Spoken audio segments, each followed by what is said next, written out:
আমার যাওয়ার সময় হলো, দাও বিদায়। আমার যাওয়ার সময় হলো, দাও বিদায়। নমস্কার। প্রতিবেদন শুরুতেই একটা গান শুনলেন।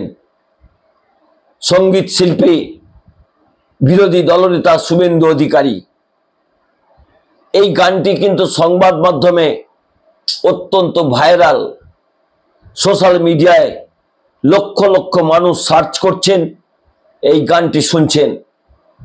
কিন্তু অত্যন্ত রাজনৈতিকভাবে আজকে এই গানটি প্রাসঙ্গিক হয়ে গেছে। কবিগুরু নজরুল ইসলামের এই গান শুভেন্দু অধিকারীর মুখে যেদিন থেকে প্রকাশ পেয়েছে, সেদিন থেকেই রাজনৈতিকভাবে সত্যিই তিনি কি একা হয়ে পড়েছেন?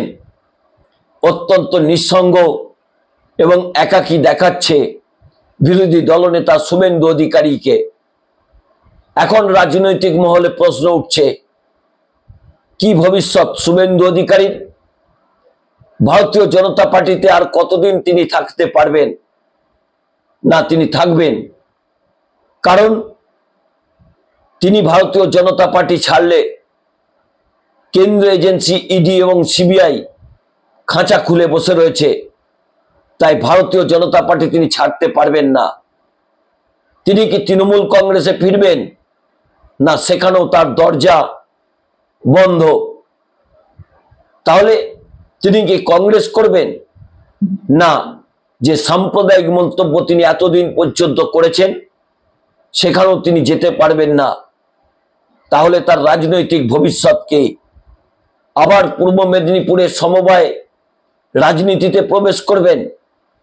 সেখানেও তো তৃণমূল কংগ্রেসের যে বাড়বাড়ন্ত, সেখানেও তার রাজনৈতিক পথের কাঁটা তার দলের নেতারাই। কি শুভেন্দু অধিকারীর রাজনৈতিক ভবিষ্যৎ, তা কিন্তু এই মুহূর্তে রাজনীতিতে অত্যন্ত চর্চিত বিষয়। গত কয়েকদিন ধরেই যেখানেই যাচ্ছেন সেখানেই ধাক্কা খাচ্ছেন বিরোধী দলনেতা। দলের মধ্যে তার অতি হিন্দুত্ব ধাক্কা খেয়েছে। শ্রমিক ভট্টাচার্য মঞ্চে বসিয়ে তাকে বহুত্ববাদের পাঠ পড়িয়েছেন, কারণ তিনি হঠাৎ করে সনাতনী হয়েছেন। আর শ্রমিক ভট্টাচার্যরা 50 বছর ধরেই হিন্দু ধর্ম নিয়ে কাজ করেন, জনসংঘ করছেন। তারপর প্রত্যক্ষ ভারতীয় জনতা পার্টিতে যোগ দিয়েছেন। তিনি রাজ্য সভাপতি হয়েছেন। বহু চেষ্টা করেছিলেন। তিনি অগ্নিমিত্রা পালকে কথা দিয়েছিলেন রাজ্য সভাপতির পদে তিনি তাকে বসাবেন, সেখানেও তিনি ব্যর্থ হয়েছেন। তাই তাকে ঢোক গিলতে হচ্ছে। যেখানেই যাচ্ছেন সেখানেই একা হয়ে পড়ছেন বিরোধী দলনেতা শুভেন্দু অধিকারী। প্রতিদিনই প্রিয় দর্শক, আপনাদের কাছে একটা অনুরোধ করি, আপনারা চ্যানেলটিকে এত জনপ্রিয় করেছেন, দয়া করে সহনাগরিকের জন্য চ্যানেলটিকে সাবস্ক্রাইব করুন, বেল আইকনটি ক্লিক করুন। অর্থাৎ যে কথা বলছিলাম সেই মূল পর্বে ফিরে আসি। কি তার রাজনৈতিক ভবিষ্যৎ? তৃণমূল কংগ্রেসে তিনি যেতে পারবেন না, কারণ সেখানে দরজা তার বন্ধ হয়ে গেছে। কংগ্রেস করতে পারবেন না, সেখানেও তার দরজা বন্ধ। তাই রাজনৈতিক সংকটে পড়েছেন বিরোধী দলনেতা। নতুন রাজ্য সভাপতি শ্রমিক ভট্টাচার্য তার রাজনৈতিক আসল শত্রু দিলীপ ঘোষকে বৈঠকে ডাকছেন, কিন্তু তাকে তো বৈঠকে ডাকছেন না। হঠাৎ করে আরএসএস এর উত্থান বঙ্গ বিজেপিতে শুভেন্দু অধিকারীকে রাজনৈতিকভাবে কোণঠাসা করে দিয়েছেন। আরএসএস এর কথাতেই শ্রমিক ভট্টাচার্য রাজ্য সভাপতি হয়েছেন। তিনি ভারতীয় জনতা পার্টির বঙ্গ নেতৃত্ব সামলাচ্ছেন। শুভেন্দু অধিকারী প্রতি পদে পদে ধাক্কা খেয়ে এখন তিনি ইলেকশন কমিশন নিয়ে পড়েছেন। গতকাল রাজপথে যখন মমতা বন্দ্যোপাধ্যায়ের ঝড়, অভিষেক বন্দ্যোপাধ্যায়ের পদযাত্রায় হাজার হাজার মানুষের ভিড়, তখন শুভেন্দু অধিকারী তার পকেটের কয়েকজন বিধায়ককে নিয়ে তিনি চলে গেলেন নির্বাচন কমিশনের অফিসে। 18 তারিখ প্রধানমন্ত্রী নরেন্দ্র মোদী আসছেন, সেখানে উপস্থিত হচ্ছেন দিলীপ ঘোষ। তার মঞ্চে ঠাঁই হবে না দর্শক আসনে বসবেন, তা জানার জন্য আমাদের আজকেও আরো কিছুক্ষণ অপেক্ষা করতে হবে। কিন্তু মঞ্চে শুভেন্দু অধিকারী ঠাঁই পাবেন। কিন্তু যদি ওই মঞ্চে শুভেন্দু অধিকারী দেখেন তার রাজনৈতিক শত্রু দিলীপ ঘোষও ঠাঁই পেয়েছেন, তাহলে কি করবেন? তিনি কি মঞ্চ থেকে নেমে চলে আসবেন? অত্যন্ত রাজনৈতিকভাবে আজকে সংকটময় পরিস্থিতির মধ্যে বিরোধী দলনেতা শুভেন্দু অধিকারী পড়েছেন।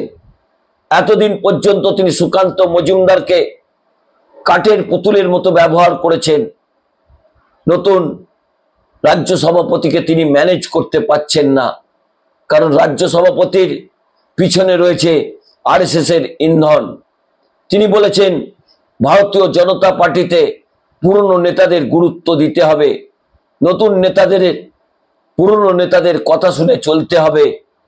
তাই শুভেন্দু অধিকারী এখন রাজনৈতিক দুশ্চিন্তায় পড়েছেন, কারণ যেখানেই তিনি হাত দিচ্ছেন সেখানেই তিনি দেখছেন যে সেখানেও দিলীপ ঘোষ জগ গেড়ে বসে আছেন।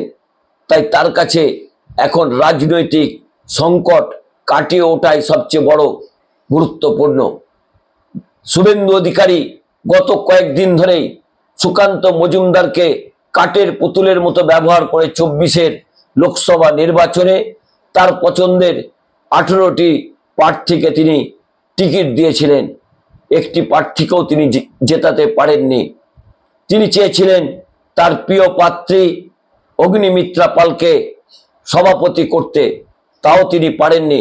তিনি চেয়েছিলেন অগ্নিমিত্রা পালকে মেদিনীপুরের সাংসদ করবেন, সেখানেও তিনি পারেননি। সেখানেও তিনি দিলীপ ঘোষকে রাজনৈতিক মাস দিয়ে মেদিনীপুর থেকে সরিয়ে দিয়েছেন। মমতা বন্দ্যোপাধ্যায়ের পাশে দাঁড়িয়ে দিলীপ ঘোষ যে বার্তা শুভেন্দু অধিকারীকে দিয়েছে তাতেই যথেষ্ট গা জ্বলেছে শুভেন্দু অধিকারীর। শুভেন্দু অধিকারীর বিরুদ্ধে তীব্র সোচ্চার হয়েছিলেন এই দিলীপ ঘোষ। তিনি বলেছিলেন যার পাশে তিনি বসেছেন তার বিরুদ্ধে কোনো কেস নেই, তার বিরুদ্ধে কোনো মামলা নেই, কিন্তু যিনি বিরোধিতা করছেন অর্থাৎ বিরোধী দলনেতা তার বিরুদ্ধে কিন্তু ইডি সিবিআইয়ের কাছে মামলা রয়েছে। মমতা বন্দ্যোপাধ্যায়ের ভূয়সী প্রশংসা করার পরেও আরএসএস দিলীপ ঘোষকে আবারও কাছে টেনে নিয়েছেন। তাতেই কিন্তু দুশ্চিন্তা বেড়েছে শুভেন্দু অধিকারীর। শুভেন্দু অধিকারী এবার তার প্রিয় পাত্রী অগ্নিমিত্রা পালকে কি বলবেন? আপনি আপনার আবার সেই ফ্যাশন ডিজাইনে ফিরে যান। তিনি কি তার প্রিয় পাত্র হিরণকে বলবেন যে তুমি আবারও সিনেমায় ফিরে যাও? কারণ যাকে তিনি ধরছেন তারাই কিন্তু আজকে ক্ষতির কারণ হয়ে যাচ্ছে ভারতীয় জনতা পার্টির অভ্যন্তরে। শুভেন্দু অধিকারীর ওপর আরো বড় রাজনৈতিক ধাক্কা আসতে চলেছে, কারণ হিরণ চট্টোপাধ্যায় যে খড়গপুর থেকে নির্বাচনে গতবার জয়লাভ করেছিলেন, সেখানেই কিন্তু দিলীপ ঘোষ 26-এর বিধানসভা নির্বাচনে টিকিট পাচ্ছেন। তাতেই শুভেন্দু অধিকারীর বুকের যন্ত্রণা কিন্তু আরো বাড়ছে। যত দিন যাবে আরো মানসিক অবসাদে আক্রান্ত হবেন শুভেন্দু অধিকারী, কারণ দলে গুরুত্ব পাচ্ছেন না, দলের রাজ্য সভাপতি তাকে বৈঠকে ডাকছেন না। তার সবচেয়ে বড় রাজনৈতিক শত্রু দিলীপ ঘোষের সঙ্গে শ্রমিক ভট্টাচার্য বৈঠক করছেন, কিন্তু তার ডাক পড়ছে না দিল্লিতে। তাই তিনি এখন শুধুমাত্র কেন্দ্রীয় স্বরাষ্ট্রমন্ত্রীকে ধরে বাঁচার চেষ্টা করছেন। কথায় কথায় তিনি বলছেন এই অমিত শাহের নাম। অমিত শাহ কি তাকে বাঁচাতে পারবেন? কারণ এতদিন পর্যন্ত তাকে বাঁচিয়ে রেখেছেন অমিত শাহ। যদি তিনি ভারতীয় জনতা পার্টিতে যোগদান না করতেন তাহলে তিহার জেলে এতদিন পোড়া রুটি তাকে খেতে হতো। তাই তিনি রাজনৈতিকভাবে অত্যন্ত ভালো সিদ্ধান্ত নিয়েছিলেন। ঠিক টাইমে তিনি পাল্টি খেয়েছিলেন এই পাল্টিবাজ শুভেন্দু অধিকারী। কিন্তু তার রাজনৈতিক ভবিষ্যৎ আজ সংকটের। কি করবেন শুভেন্দু তা জানার জন্য অপেক্ষা করতে হবে আরো বেশ কিছু সময়। নমস্কার, আমি দেবজ্যোতি। আমার এই পর্বটি ভালো লাগলে চ্যানেলটি সাবস্ক্রাইব করে বেল আইকনটি ক্লিক করে আমার পাশে থাকবেন।